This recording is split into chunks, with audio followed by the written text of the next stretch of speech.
tichida kutendai mhuri yeZimbabwe nekuda kwesapoti yese yamunotipa pano paSaint TV takabatana pamwe chete nechibanda media. Aiwa, tichida kutenda zvakanyanya nekuda kwerudo rwenyu rwamunoramba muchiratidza kune hama dzakasiyana siyana, hama dzinouya pano dzichitsvaga rubatsiro kwamuri.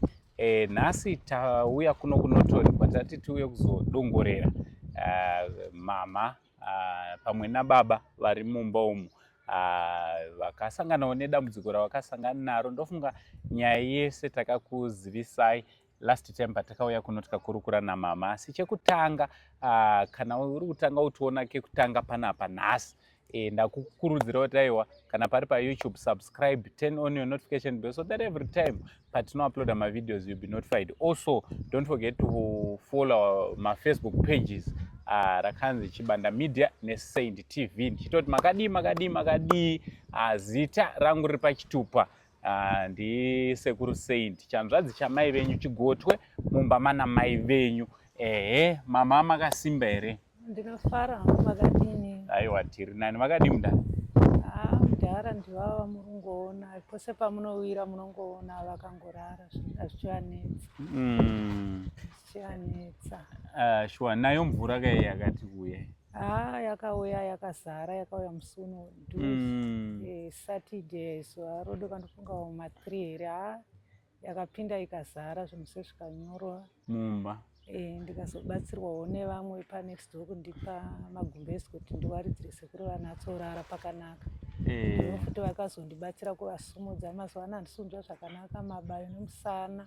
Ndivo vakazoya vandibatsira, vamwe vachiwaridzawo pakuzovakirina, kuvachinjawo mapamba avo. Ndo pandakati imbosudurukai ndivagadzirisa.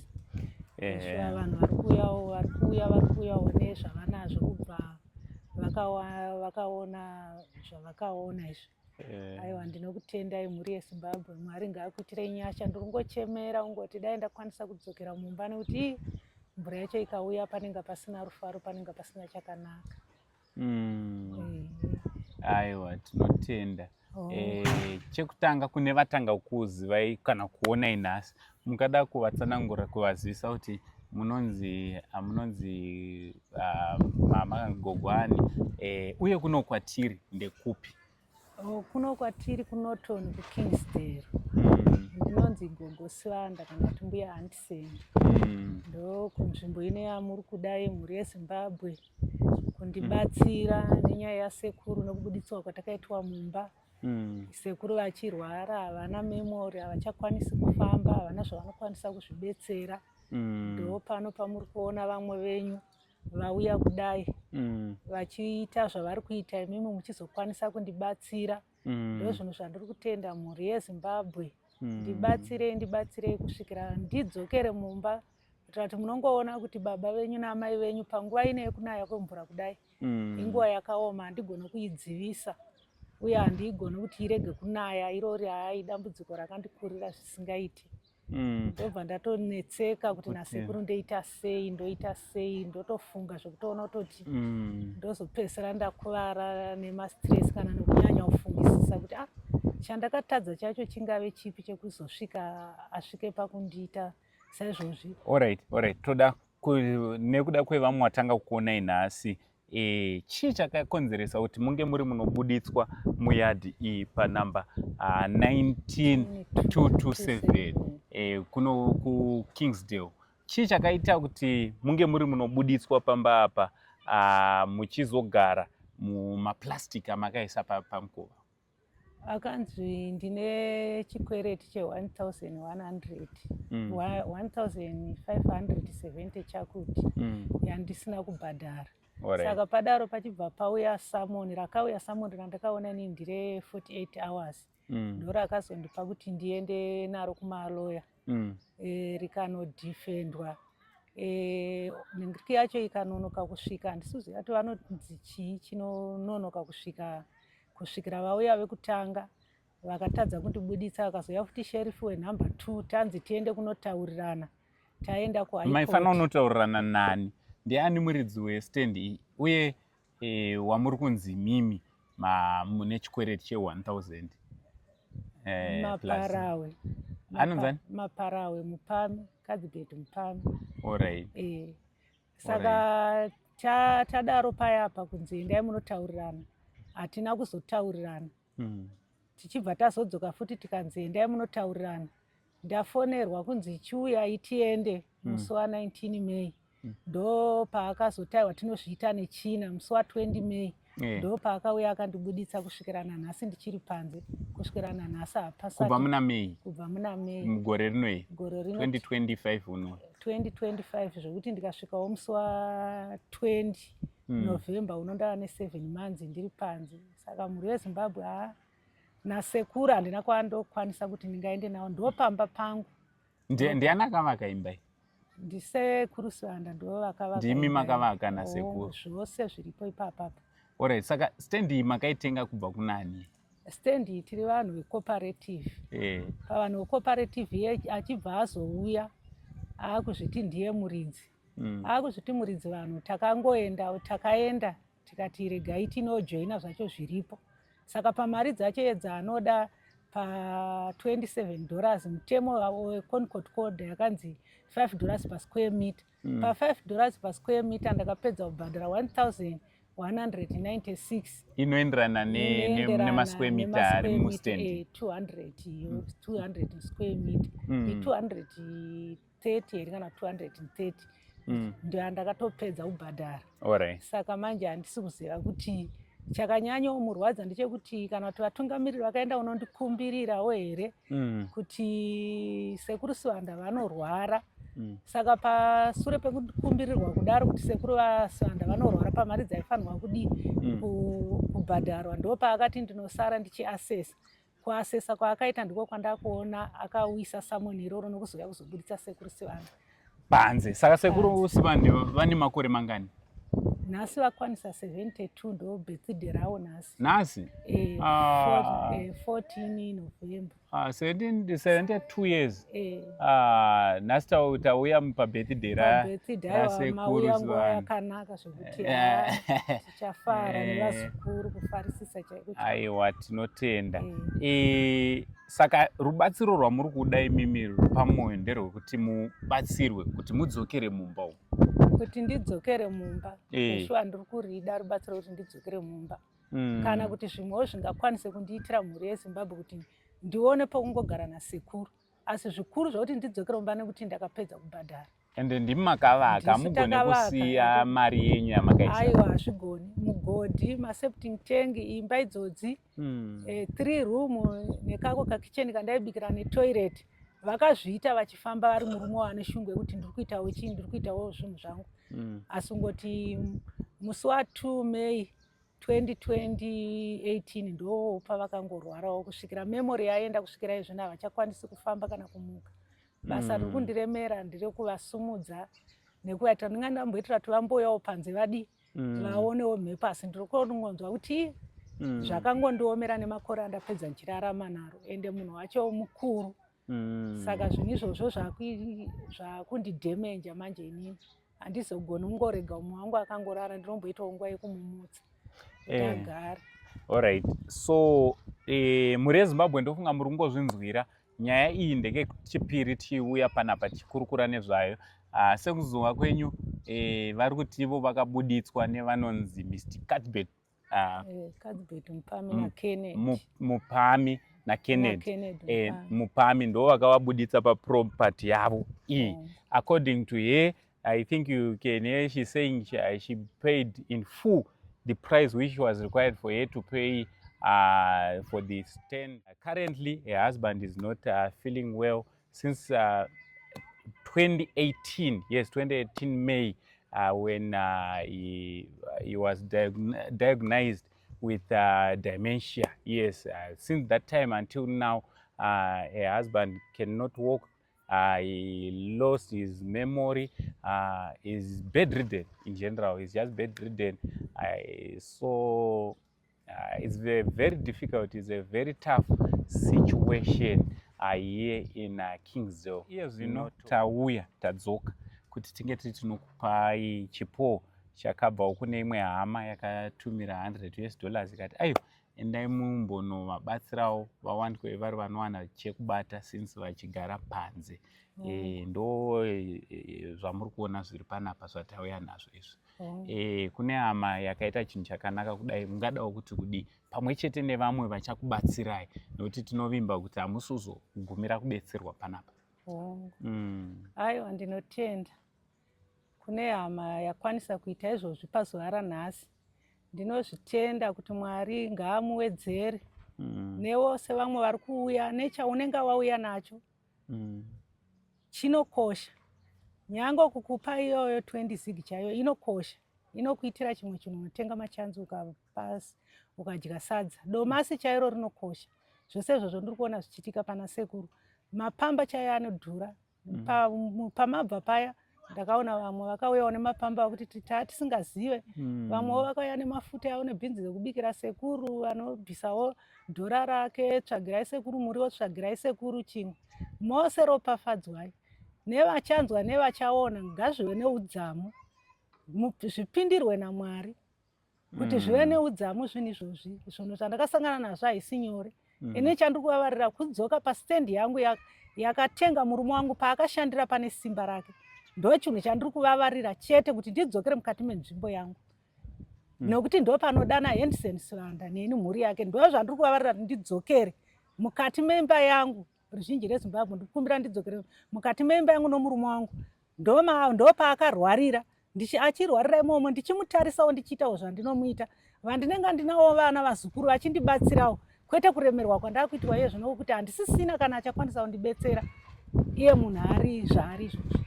Handigone kana kuti ngabuditse musodzi kana ndingadi, asi zvinhu zvakandiremera pakuti sekuru shuwa handisina vanobatsira naye. Kadzibeti ngaandidzorere mumba mangu, anouziva mutemo weConcord order. Ngaandidzorere mumba mangu, handina chandakamutadzira. Ndakatadzira here kuti vakaenda kunotaura kunzi sekuru Sivanda vari kurwara. Ndo paakaona kuuya kuti angazobuditsa umwe wake asingaziye zvaari. Izvozvo haaziye kuti ari kuitei. Matamburiro avaita nhasi usiku vachiita sevachazvirovera achita ndoda kudzokera mumba mangu, hamusi muimba muno, ndoda kudzokera mumba mangu. Kana dai anga aripo nguva iyoyo ainzwa sei? Kwenini ndiri kutarisana nezvinhu izvozvo zuva nezuva. Ndinonzwa sei?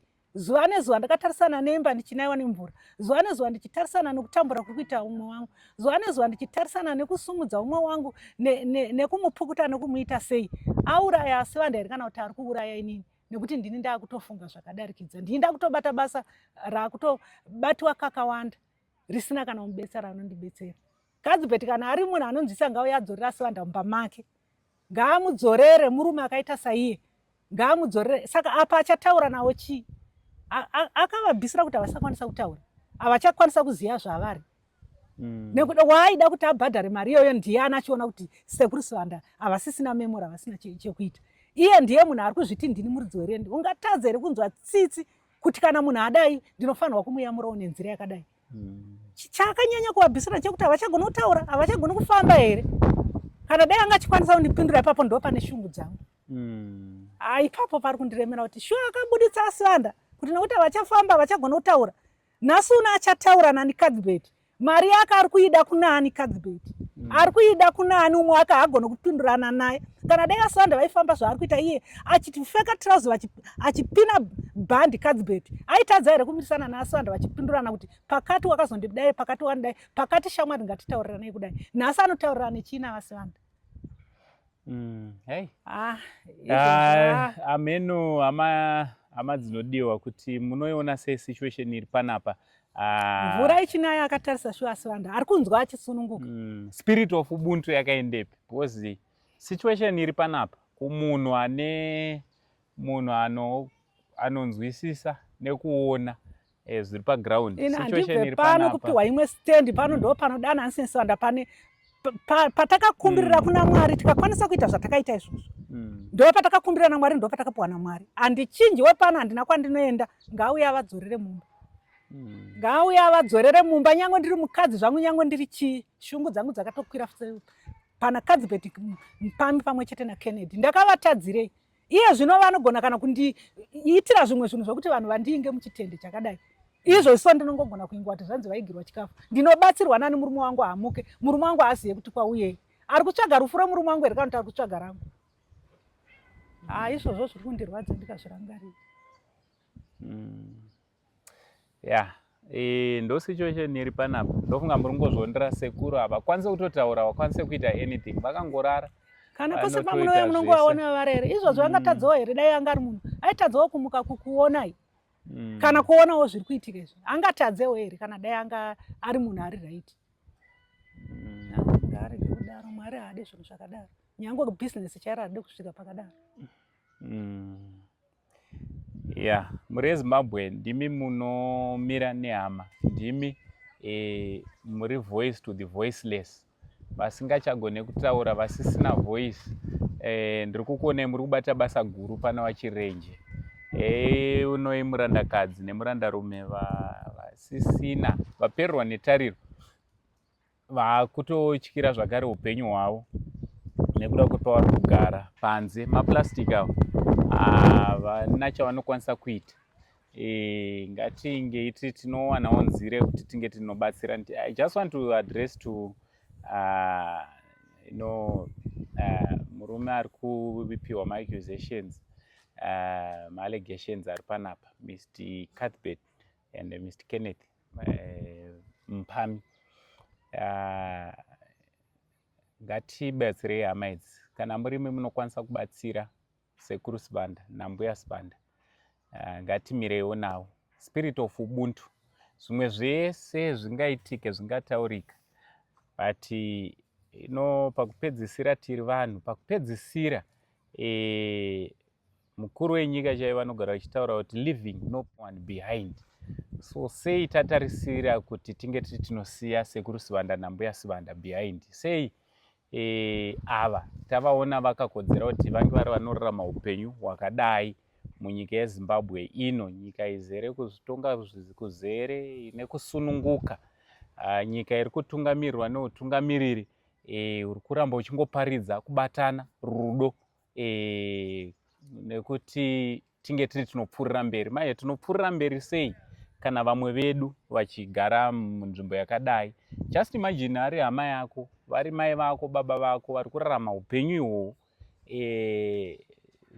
Zvingatifadza here? Izvo hachisi chinhu chinotifadza. Saka ndakutouya kwamuri, gentlemen, I know munogona kuona this video. Uyai tibetsere hama idzi, mangwana tizokupraisai tichitaiwa vakanzwa message vakadi vakauya vakamira nambuya nasekuru. I'm sure kuti you lose nothing by helping mbuya nasekuru. In fact, munotogaina mileage in whatever you do. Munenge you gain honor, you gain respect from everyone, because it's not good that your names will be dragged in such mess. Every day I should be crying saying, no, we're outside because of this and this person. I don't think it's right. Let's do things the right way. Neso tomorrow will be proud. Those are the I don't know what the issue could, but this is the second time she's saying your names, and she's convinced that you are the ones. So itai the right thing. Spirit of Ubuntu, let it take over, let it reign, so that mbuya nasekuru vararame upenyu hwakanaka, a decent life. Mwari wekudenga vachitiitira zvakanaka. Ngatidzidzai varume. Onai murume anonzi Dube naChirenje, vakazongogara pasi vakati aiwa chibhadhara land chiita so, and they are honoring their words. Vari kuita the right thing chekuti Mr. Chirenje and family vadzokere mumba mavo. Macourts anotonga, but isusu sevanhu tinotowo kudini. Ndosa muchiona vachitoti kune inonzi out of court settlement. Kuno zvinototenderwa izvozvo kuti kunyange koti pamutongo wayo, isu sevanhu, spirit of ubuntu ngaichititume kuita inonzi out of court settlement. Ndofunga ndataura. These are wise words from the Zimbabwean uncle. The wise will listen, the wise will act. Anditi kumashoko akadai, because hazvinaonaka zita your parents, you guys, you have got wives, you have got family.